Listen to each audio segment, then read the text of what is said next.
Ketegangan di Selat Hormuz kembali meningkat. Sebuah kapal tanker dilaporkan terbakar setelah diduga terkena serangan proyektil. Rekaman televisi pemerintah Iran menunjukkan asap mengepul dari sebuah kapal tanker di Selat Hormuz pada Sabtu. Garda Revolusi Iran menyatakan kapal tersebut menjadi sasaran setelah diduga melintasi jalur selatan yang telah diperingatkan sebelumnya. Perusahaan pelayaran Yunani Dynacom Tankers menyatakan kapal Kavomaleas terkena 2 proyektil pada 20 Juli yang memicu kebakaran di ruang mesin dan memaksa seluruh awak meninggalkan kapal. Iran menuduh Amerika Serikat menyesatkan kapal-kapal komersial menggunakan rute yang dianggap tidak aman. Sementara Washington menegaskan Selat Hormuz merupakan jalur pelayaran internasional. Insiden ini terjadi tengah meningkatnya ketegangan antara Iran dan Amerika Serikat meski kedua negara sebelumnya sepakat membangun kerangka perundingan dan gencatan senjata.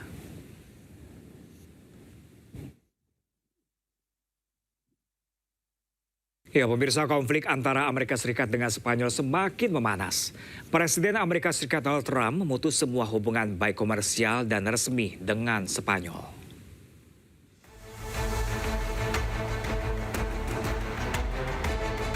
Perang di Timur Tengah membuat hubungan Amerika Serikat dengan Spanyol semakin renggang.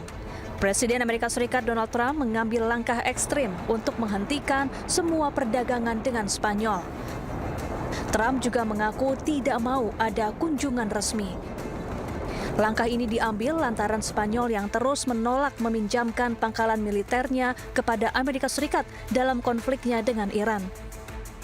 I didn't speak to Spain. Spain is a wasted cause. We don't want to do any trade business with Spain anymore, by the way. I'd like you to cut it off. Spain is a terrible partner in NATO.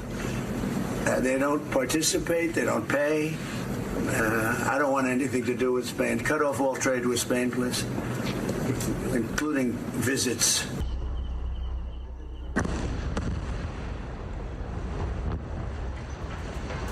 Spanyol sendiri dikenal sangat vokal memberikan dukungannya kepada Palestina. Spanyol tegas tidak akan memberikan bantuan kepada Israel dan sekutunya. Durante estos últimos días habréis escuchado decir aquello de que España está sola. No.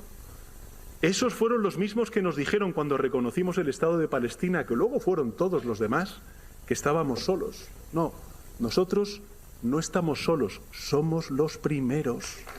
Somos los primeros. Y os digo más. Os digo más. Lo estamos viendo ya. Estamos viendo como muchos otros gobiernos ya se están posicionando en contra de esta guerra. Los que se van a quedar solos son aquellos que defienden lo indefendible.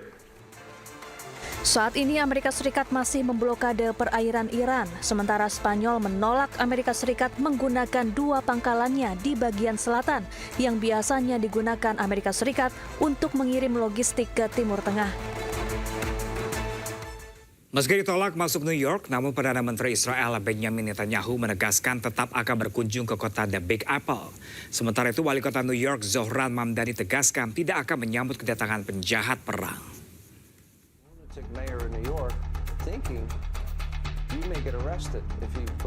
Perdana Menteri Israel Benjamin Netanyahu tegaskan akan tetap berkunjung ke New York. Pernyataan ini disampaikan setelah sebelumnya Wali Kota New York Zohran Mamdani menolak kedatangannya. Netanyahu juga mengatakan tidak takut atas ancaman penangkapan dirinya. First of all, I'm going to New York. Yeah. I'd love to see you there when I go to the UN in September. You know, I moved to Florida. Well, you know, you can take a plane. I'll come up, yes. You can come, you've come to Washington, so you can go there, but I'm definitely going there. I'm going to speak the truth in front of this. You know, there's just hate-spewing elected official who's pitting one group of New Yorkers against the others. He's turning them against New York Jews. I mean... Wali Kota New York Zohran Mamdani pun kembali buka suara. Zohran dengan tegas menyatakan tetap tidak akan menerima kunjungan penjahat perang. And I want to make it very clear that that welcome ends with me. I will not be welcoming Benjamin Netanyahu or any other war criminals when they come to this city. And I do believe that our federal government should join the International Criminal Court and ensure that there is accountability when it comes to crimes against humanity. Sebelumnya, Mahkamah Pidana Internasional mengeluarkan surat perintah penangkapan Netanyahu dan sejumlah pejabat Israel lainnya pada tahun 2024. Perintah tersebut dikeluarkan karena mereka melakukan kejahatan perang terkait operasi militer Israel di Gaza pada Oktober 2023. Para pengunjuk rasa berkumpul di dekat Gedung Putih di Washington DC mengecam kunjungan Perdana Menteri Israel Benjamin Netanyahu dan menuntut agar ia diadili atas tuduhan kejahatan perang.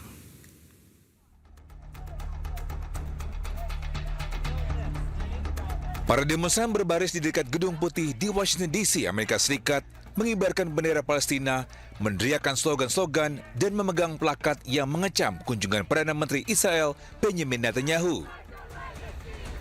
Sementara itu, polisi dan petugas keamanan menjaga di sekitar Pennsylvania Avenue dan Lafayette Square saat protes berlangsung. Netanyahu melakukan perjalanan ke Washington untuk berdiskusi dengan Presiden Amerika Serikat Donald Trump dengan Iran dan keamanan regional mendominasi agenda. Today with one clear message. War criminal Benjamin Netanyahu is not welcome in our communities, not in D.C., not in Maryland, not Virginia, and not anywhere. Every time he leaves Washington, the bombs fall harder and the aggression expands and more land is stolen and more of our people are murdered. Shame! I'm a Palestinian American. I live in Washington, D.C.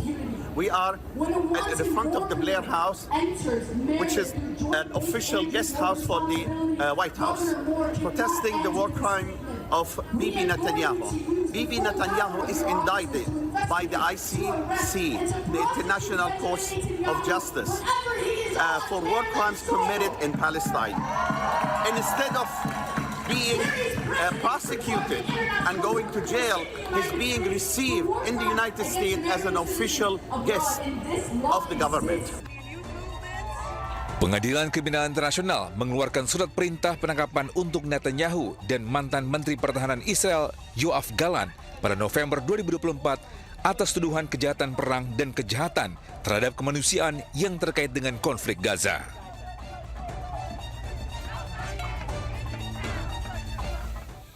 Sementara itu, pemirsa, Israel mengklaim telah menghancurkan lebih dari 1.200 lokasi milik Hezbollah.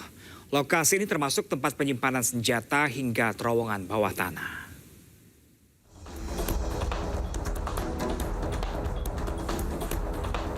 Militer Israel mengatakan pada hari Minggu bahwa pasukan dari Brigade ke-401 telah menyelesaikan penugasan selama 8 bulan di Lebanon Selatan. Selama bertugas, mereka mengklaim telah menghancurkan lebih dari 1.200 situs Hizbullah. Menurut militer Israel, pasukan menemukan lebih dari 600 senjata termasuk RPG, rudal anti-tank, senapan mesin, dan senapan Kalashnikov. Mereka juga membongkar ratusan meter terowongan bawah tanah dan infrastruktur militer Hizbullah lainnya. Brigade ke-401 yang dikenal sebagai Brigade Jalur Besi dikerahkan selama pertempuran yang kembali berkobar antara Israel dan Hizbullah di sepanjang perbatasan Israel-Lebanon. 4 tentara dari Batalion ke-52 Brigade tersebut tewas selama operasi di Lebanon Selatan pada bulan Juni.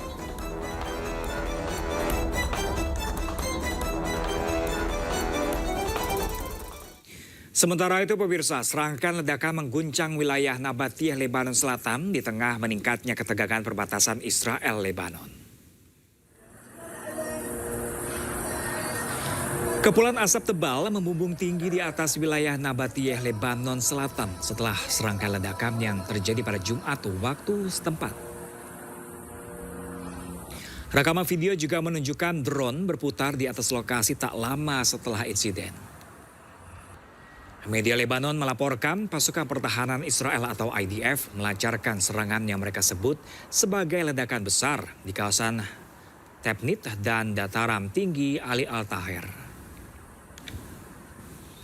Serangan terjadi beberapa hari menjelang pertemuan delegasi teknis Israel dan Lebanon di Roma yang dijadwalkan membahas implementasi kesepakatan gencatan senjata yang dimediasi Amerika Serikat.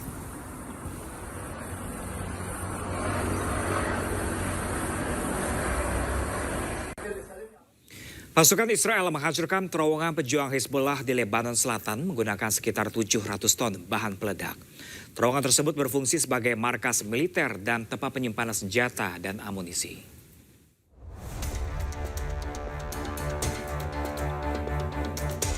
Pasukan militer Israel atau IDF menghancurkan jaringan terowongan pejuang Hizbullah di kawasan pegunungan Beaufort, Lebanon Selatan. Israel menggunakan sekitar 700 ton bahan peledak untuk meluncurkan serangan tersebut. Sebuah rekaman video menunjukkan tentara Israel bergerak melalui terowongan kosong dan memperlihatkan senjata, amunisi, dan peralatan lain yang ditemukan di dalamnya. IDF menyebut pejuang Hizbullah menggunakan lokasi tersebut sebagai markas dan tempat penyimpanan persenjataan militer. Mereka menganggap terowongan tersebut sebagai bagian dari infrastruktur militer yang dianggap sebagai ancaman besar. Pasukan Israel menggeledah fasilitas tersebut sebelum dihancurkan, kemudian merilis rekaman ledakan besar yang mereka klaim bahwa situs bawah tanah tersebut telah hancur.